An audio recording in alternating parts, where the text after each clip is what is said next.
ದಕ್ಷಿಣ ಕನ್ನಡ ಜಿಲ್ಲೆಯಲ್ಲಿ ಕಾನೂನು ಸುವ್ಯವಸ್ಥೆ ಕಾಪಾಡಿಕೊಳ್ಳುವ ನಿಟ್ಟಿನಲ್ಲಿ ಹಿಂದೂ ಕಾರ್ಯಕರ್ತರ ಮನೆಗೆ ಪೊಲೀಸರ ಎಂಟ್ರಿ ನೀಡಿ ಫೋಟೋ ತೆಗೆದುಕೊಳ್ತಾ ಇದ್ದಾರೆ. ರಾತ್ರಿ ಹೊತ್ತು ಹೋಗಿ ಹಿಂದೂ ಕಾರ್ಯಕರ್ತರ ಮನೆಗೆ ಎಂಟ್ರಿ ಕೊಡ್ತಾ ಇರುವ ಪೊಲೀಸರ ನಡೆಯ ವಿರುದ್ಧ ಹಿಂದೂ ಸಂಘಟನೆಗಳ ಮುಖಂಡರು ತೀವ್ರ ಅಸಮಾಧಾನ ವ್ಯಕ್ತಪಡಿಸ್ತಾ ಇದ್ದಾರೆ. 80 ವರ್ಷದ ಪೂವಪ್ಪ ಎಂಬುವರನ್ನ ಕೂಡ ರಾತ್ರಿ ವೇಳೆ ಎಬ್ಬಿಸಿ ಪೊಲೀಸರು ವಿಚಾರಣೆ ನಡೆಸಿ ಫೋಟೋ ತೆಗೆದುಕೊಂಡಿದ್ದಾರೆ. ವಿಶ್ವ ಹಿಂದೂ ಪರಿಷತ್ನ ದಕ್ಷಿಣ ಪ್ರಾಂತ್ಯದ ಉಪಾಧ್ಯಕ್ಷರಾಗಿರುವ ಪೂವಪ್ಪ ಅವರು ಇಲ್ಲಿನ ರಾಘವೇಂದ್ರ ಮಠದಲ್ಲಿ ಮಲಗಿದ್ದ ವೇಳೆ ಆಗಮಿಸಿದ ಪೊಲೀಸರು ಫೋಟೋ ತೆಗೆಸಿಕೊಂಡಿದ್ರು. ಈ ವೇಳೆ ಪೊಲೀಸರಿಗೆ ಅವರು ಪ್ರಶ್ನೆ ಹಾಕಿದ್ದಾರೆ. ಮೇಲಾಧಿಕಾರಿಗಳ ಆದೇಶ ಇದೆ, ಹಾಗಾಗಿ ಫೋಟೋ ತೆಗೆಯಲಾಗ್ತಾ ಇದೆ ಅಂತ ಪೊಲೀಸರು ಉತ್ತರಿಸಿದ್ದಾರೆ.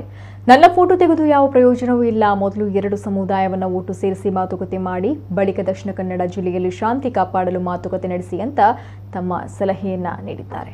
1ನೇ ತಾರೀಕಿಗೆ ರಾತ್ರಿ 10 ಗಂಟೆಗೆ ಇಬ್ಬರು ಪೊಲೀಸ್ನವರು ನಾನು ರಾಘವೇಂದ್ರ ಮಠದಲ್ಲಿ ಮಲ್ಕೊಂಡಿದ್ದೆ. ಆಗ ಅವರು ಬಂದು ಭಟ್ರಿಗಳ ಮುಖಾಂತರ ಕರೆದು ಅವರು ನನ್ನನ್ನು ಬಂದು ಹೇಳಿದ್ರು, ಈಗ ನಮ್ಮ ಮೇಲಿನ ಆದೇಶ ನಿಮ್ಮೊಂದು ಫೋಟೋ ತೆಗಿಬೇಕಂತ ಹೇಳಿದರು. ನಾನು ಹೇಳಿದೆ, ನಾನು ಫೋಟೋ ತೆಗೆದು ನಿಮಗೆ ಏನು ಪ್ರಯೋಜನ ಇಲ್ಲ, ಇದು ಪರಿಹಾರ ಆಗ್ತದೆ. ಈ ಫೋಟೋ ತೆಗೆದರೆ ಪರಿಹಾರ ಆಗುವುದಿಲ್ಲ. ಇದಕ್ಕೆ ಮೇಲ್ಮಟ್ಟದವರು 2 ಕಡೆಯವರು ಕೂತುಗೊಳಿಸಿ ಒಂದು ಮಾತುಕತೆ ಮಾಡಿ ಇದಕ್ಕೆ ಏನು ಪರಿಹಾರವನ್ನು ಕಂಡು ಹುಡುಕಿದರೆ ಮಾತ್ರ ಈ ಕೆಲಸ ಪರಿಹಾರ ಆಗ್ತದೆ.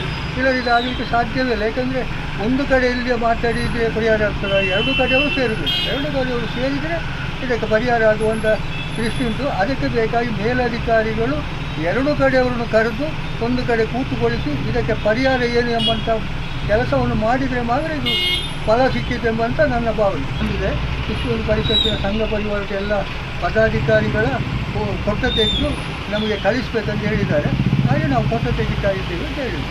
ಅದಕ್ಕೆ ನಾನು ಅದೇ ಮಾತು ಹೇಳಿದ್ದು, ಇದರಲ್ಲಿ ನಮ್ಮ ಫೋಟೋ ತೆಗೆದು ಮರ್ಯಾದೆ. ನನಗೆ 80 ವರ್ಷ ಆಯಿತು. ನಾನು ಇನ್ನು ಹೋಗಿ ಏನಾದರೂ ಗಲಾಟೆ ಮಾಡಲಿಕ್ಕೆ ಉಂಟಾ ಅಥವಾ ಏನಾದರೂ ಇದು ಮಾಡಲಿಕ್ಕೆ ಉಂಟಾ? ನನ್ನೇನು ಗೌರವ ಹುದ್ದೆಯಾಗಿ ವಿಶ್ವ ಪರಿಷತ್ ಗೌರವ ಒಂದು ಹುದ್ದೆಯನ್ನು ಕೊಟ್ಟಿದ್ದಾರೆ ಅವರು. ಅದನ್ನು ನಾನು ಸ್ವೀಕರಿಸಿದರೆ ಮಾಡ್ತಾ ಇದ್ದೇನೆ.